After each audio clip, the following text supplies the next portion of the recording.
Can Simmons and Embiid lead the Sixers to a title? I think it's possible because of the times that we're living in. Again, if there's question marks across the board as to how ready other people are, then I think it's something that they could potentially take advantage of. Do I think they will? No. I've said that to Tobias Harris live on national television, and I believe in him. He's averaging 19 this year. Ben Simmons is averaging 16, 8, and 7 on 58% shooting from the field. Has only attempted 6 3-pointers this year. He's made 2. That's 33%. But in the end, what that leads us to talking about is the fact that Ben Simmons isn't the only question mark. He might be a question mark because of his health and because of that suspect jump shot. But Brett Brown is a question mark because of his coaching ability. And I like him as a person.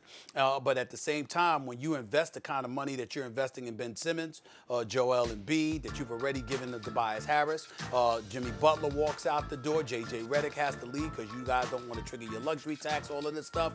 The bottom line is that when you still look at the Philadelphia 76ers, they still underachieved. You still expected better from them. You didn't expect Toronto to be better than them once Kawhi Leonard left. You expected it to be about Milwaukee, Philadelphia, and Boston. You certainly didn't expect Miami to be better than them. But that basically is right there right now. And so for me, it's about what Brett Brown can pull out of these guys and peel out of these guys.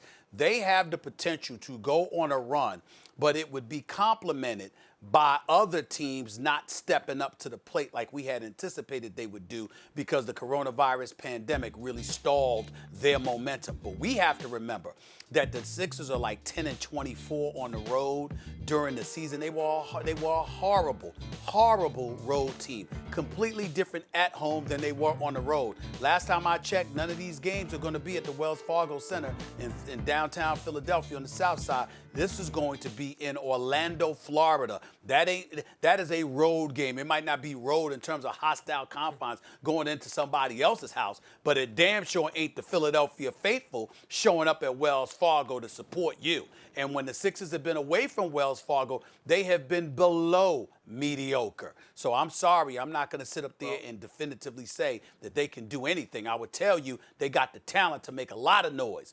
Let's see what they do with it.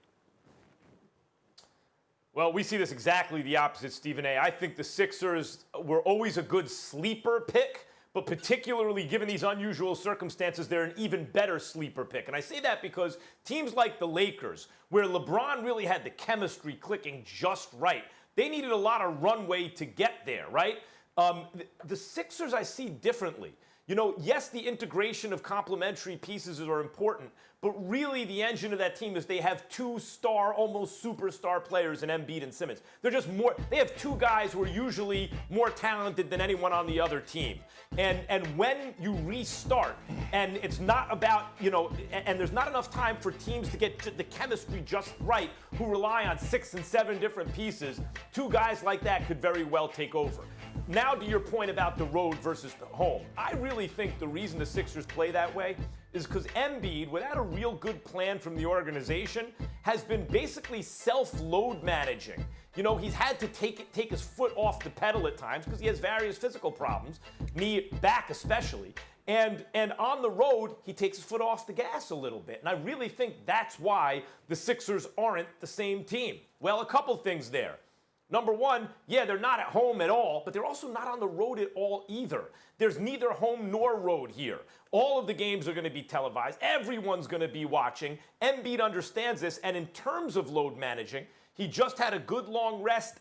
And the number one problem the Sixers have, probably even more than the fact that Jimmy Butler isn't there anymore, is that Al Horford and Joel Embiid in particular have not been a good pairing on the floor together.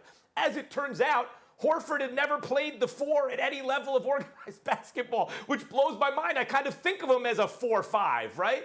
But he really doesn't do that. As diverse as his skills are, as you know, he can take the ball up the floor if you need him to. He can shoot. He can defend in the paint. He can play with his back to the basket. He can do so many things. He's not comfortable at the 4, especially next to Joel Embiid. So the plan is to have kind of 2 separate squads, Embiid's squad on the one hand and Horford's on the other, which will give Embiid load management in addition to all the rest.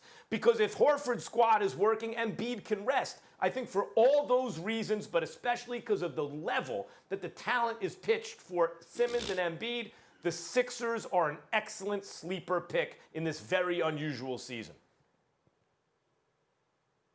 Max, you got to be out your damn mind. If you think that the Sixers are a sleeper team, before the season, everyone was picking the Sixers to come out of the East. When you look at their roster, they have one of the most talented rosters.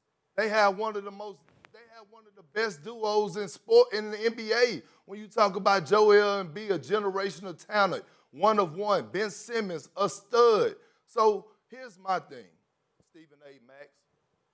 If I have a problem, if I get into it with 6 different people, sooner or later, it's not the 6 different people that have a problem. I have a problem. So with that being said, I don't trust Brett Brown, right? You had Jimmy Butler last year who had issues with Brett Brown. You had Tobias Harris who came on y'all show last week talking about chemistry issues. You had Al Horford talking about chemistry issues earlier in the season, couldn't find his way in and find his niche. You have, when Ben Simmons is out, Joel Embiid is a stud. He plays awesome.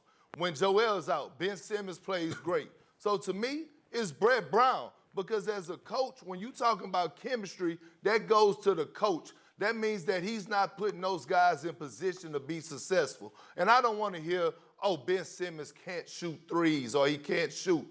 Okay.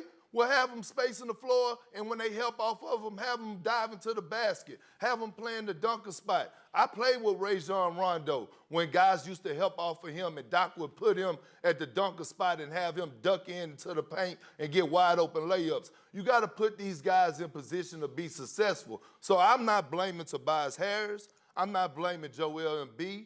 I'm not blaming Ben Simmons, Al Horford. I'm blaming Brett Brown. Thanks for watching ESPN on YouTube. For live streaming sports and premium content, subscribe to ESPN+.